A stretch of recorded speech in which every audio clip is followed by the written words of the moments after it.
Bismillahirrahmanirrahim. Assalamualaikum warahmatullahi wabarakatuh. Wassalatu wassalamu ala asrafil anbiya'i wal mursalin wa ala alihi wa sahbihi ajmain. Rabbi israhli sadri wa yassirli amri wa lu'ahdatan min lisani yafqahu qawli. Teman-temanku sekalian yang dirahmati Allah Subhanahu wa taala, perkenalkan nama saya Juminarni. Saya dari Prodi PAI Pendidikan Agama Islam kelas 1E. Dalam video ini yang bertemakan semangat dalam mencari ilmu. Teman-temanku sekalian yang dirahmati Allah Subhanahu wa taala, mencari ilmu, Rasulullah Shallallahu alaihi wasallam bersabda, mencari ilmu itu wajib bagi setiap muslim, baik laki-laki maupun perempuan.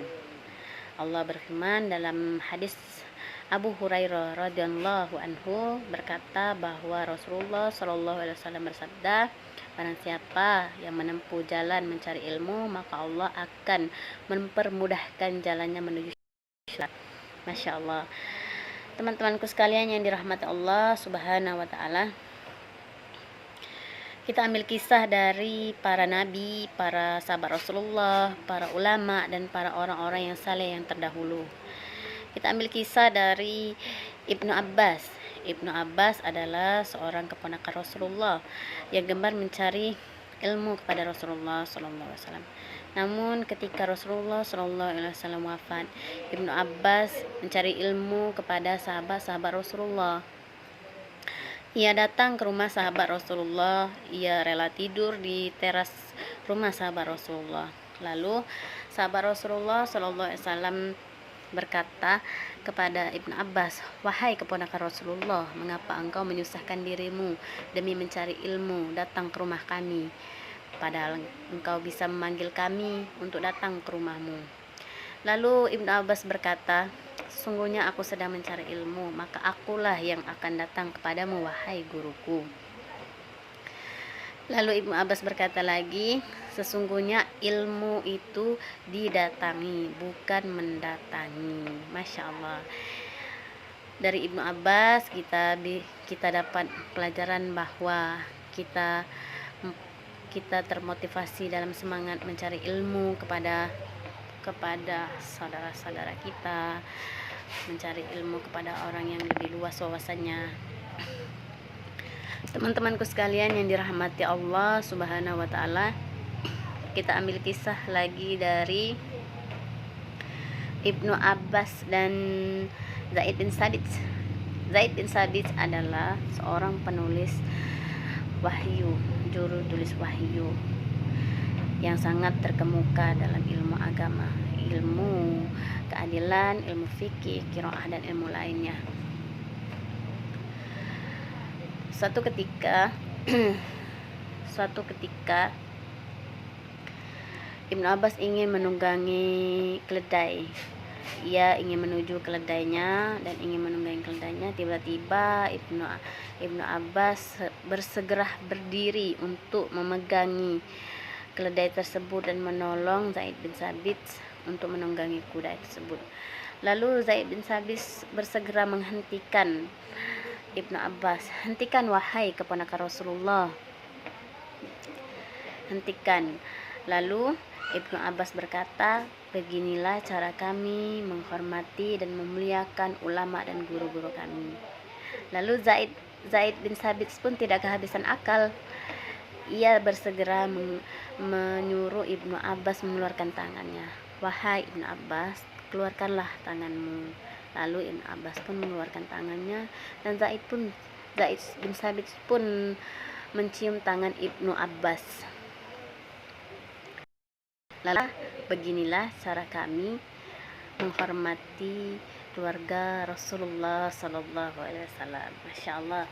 Dari kisah Ibnu Abbas dan Zaid bin Sabit ini kita dapat ilmu, kita dapat mempelajari bahwa kita dapat contoh dari dua orang yang sangat luar biasa yang berakhlak mulia.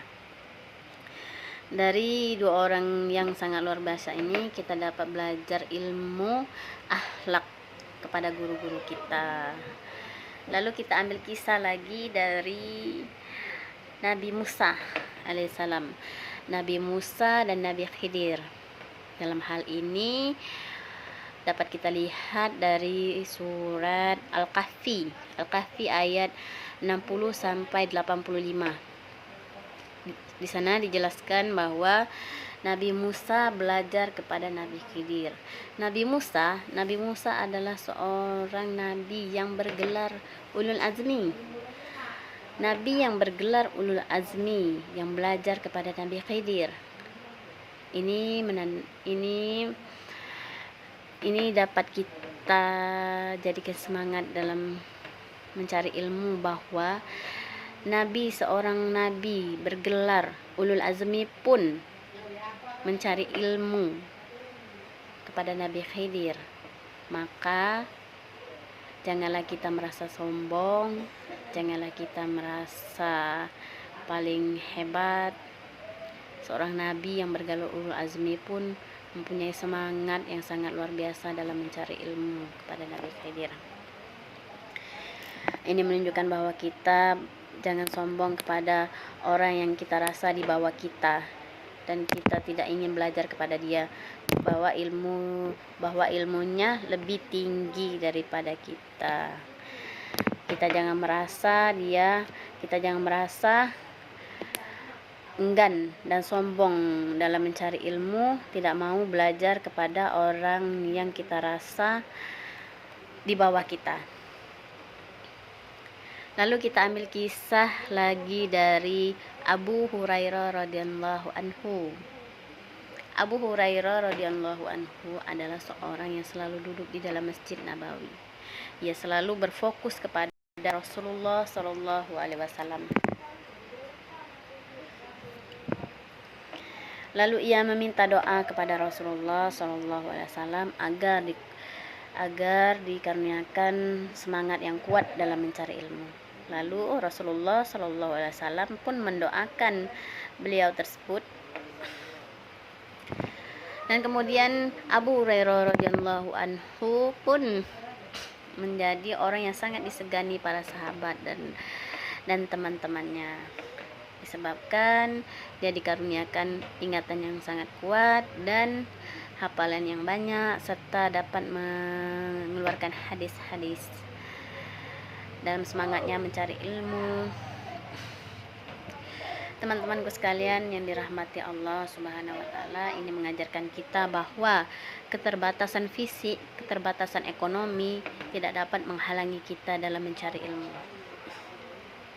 Lalu untuk menjadi semangat kita dalam mencari ilmu, apa sih tujuan dalam mencari ilmu? Apa sih manfaat dalam mencari ilmu? Kita pandai dalam mencari ilmu dunia, tapi kita harus pandai dalam mencari ilmu agama. Manfaat dari mencari ilmu agama dan manfaat dalam mempelajari ilmu agama. Yang pertama, orang yang takut kepada Allah Subhanahu wa taala adalah orang yang berilmu. Hal ini dijelaskan dalam hadis Rasulullah sallallahu alaihi wasallam bahwa orang-orang yang takut kepada Allah adalah orang-orang yang berilmu. Semakin ia mengenal Allah yang Maha Pengasih, yang Maha Penyayang, yang Maha melihat segalanya, maka akan timbullah rasa takut di dalam hatinya. Dan yang kedua, orang yang berilmu itu didoakan oleh penduduk langit dan bumi. Dan yang ketiga, orang yang dikehendaki kebaikan. Dalam hadis Rasulullah sallallahu alaihi wasallam bersabda, sesiapa yang dikehendaki kebaikan, maka Allah akan pahamkan ia dengan agama. Teman-temanku sekalian yang dirahmati Allah Subhanahu wa taala, nasihat dalam menuntut ilmu, janganlah engkau merasa sombong kepada orang yang kita rasa di bawah kita, dan jangan engkau mengatakan kepada saudaramu, aku tidak mau mengajarkan dia, nanti suatu saat dia akan lebih berilmu daripada aku. Ketahuilah sesungguhnya jika engkau mengajarkan saudaramu, maka bertambahlah ilmumu.